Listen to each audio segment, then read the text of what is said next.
Hi guys, welcome to another video. Hope you're all keeping well. Now for this video I'd just like to talk about a Blu-ray that I got last Christmas, which in my opinion is one of the finest American horror TV shows ever shown on television, and that series is called Night Gallery Season 1. Now, if you're not familiar with Night Gallery, I'll just give you a bit of background information, on the series before I talk further about this Blu-ray edition. And I'll give you my thoughts on the episodes and basically the series as a whole and so on. Yeah. Okay. So Night Gallery was an American horror anthology TV show that ran for 3 seasons, from November 1969 to May 1973. Now, it was launched with a pilot that included the legendary Hollywood actress Joan Crawford in one story. Now, the show ran to 43. The show ran to 43 episodes in total, including the pilots, and there were a total of 93 segments. So seasons 1 and 2 ran for 50 minutes per episode, and season 3 ran at the shorter length of just 25 minutes per episode. Now, the show featured Rod Serling, the man behind the brilliant TV series The Twilight Zone, as its host. And just as he did in The Twilight Zone, he would bookend each story which dealt with a particular picture in the titular Night Gallery. Now, he was a kind of, a curator character, if you will.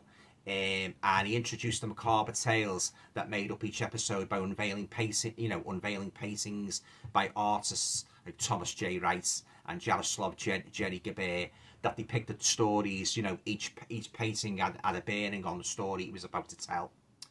And just as he was in The Twilight Zone, he was equally brilliant in this new role.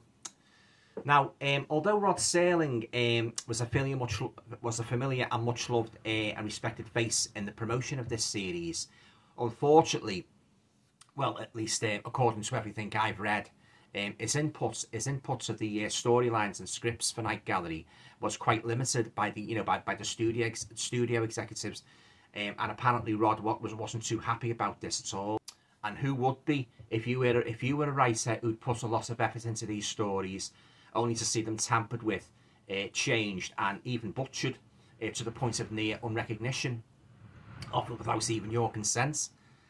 Now, being a writer myself, I certainly wouldn't have been too happy about that either, let me tell you.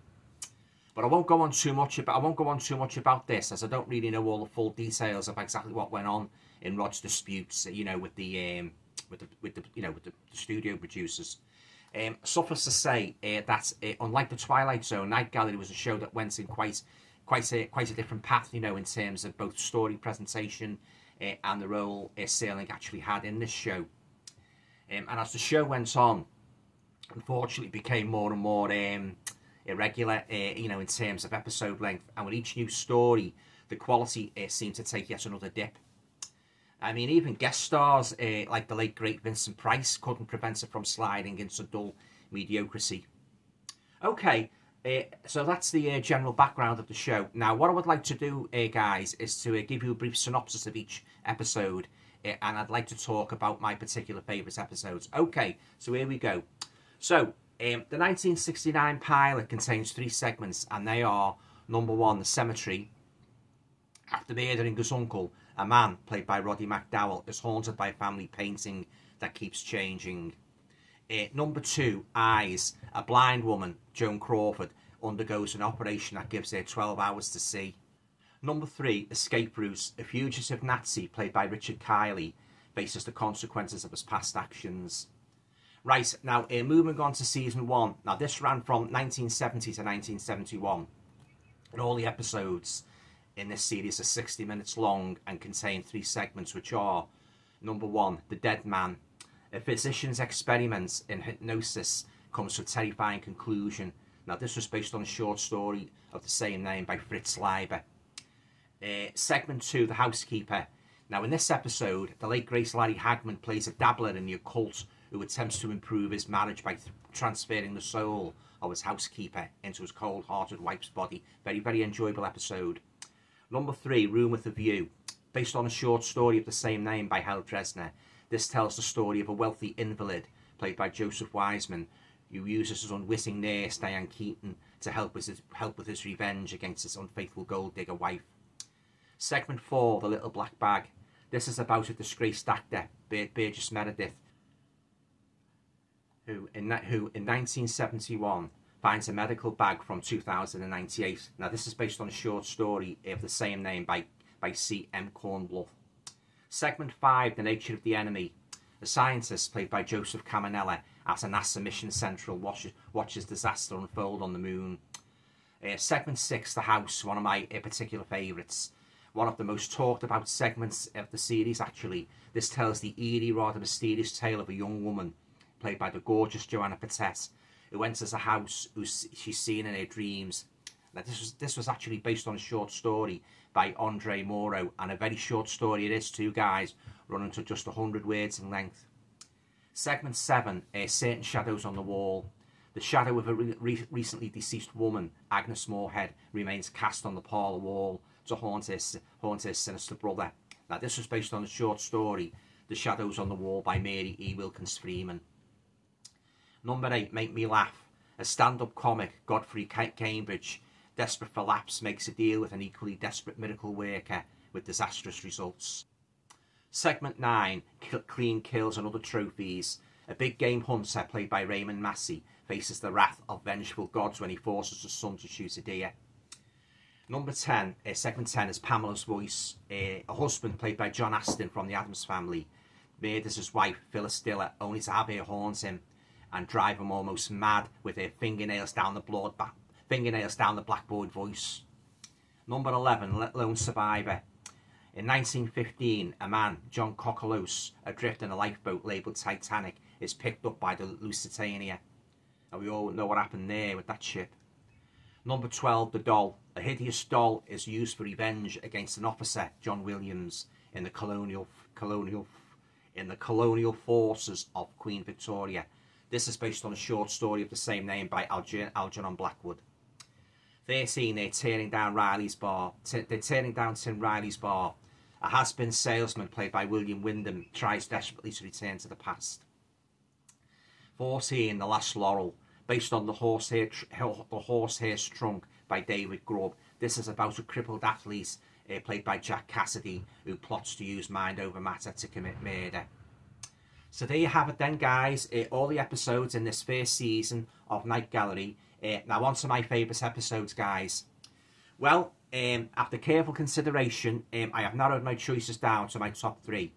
Now these are in no particular order, so let's start with number 3, and that is the episode called The Housekeeper.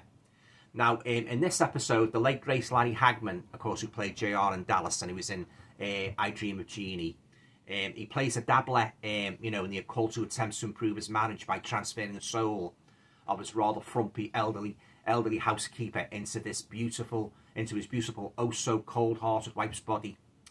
Now this is a real fun watch, this, guys. It really is. And Larry Hagman is really on the money as he tries to get the best of both worlds by having a physically beautiful wife with a beautifully kind and loving personality to match.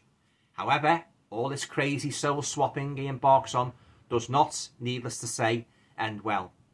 Well, let's face it, when you resort to black magic to achieve your devious means, do things ever go well? Number 2 in my top 3 Night Gallery episodes is the one called Cemetery. Now this segment stars the late great Roddy McDowall, who you must probably know was famous for Planet of the Apes, among other great movies he made. Yeah, stars late great Roddy McDowall as a scheming, cold-hearted nephew who callously murders his uncle for his inheritance. And that's when the proverbial brown stuff really starts hitting the fan, because McDowall's character starts to be haunted by a family painting that keeps changing. But is this really the case? Or is there something or somebody else more grounded in cold reality behind all this? This is probably the creepiest episode of Night Gallery, that is The Cemetery. Number 1 on my list of favourite Night Gallery episodes is the one called The House. Now, this is one of the most talked about segments of the series, guys. It tells the eerie, rather mysterious tale of a young woman played by Joanna Patette, very fine actress, who enters a house she's seen in her dreams. Now, this was based on a short story by Andre Morar, and a very short story it is too, running to just under 1,000 words in length.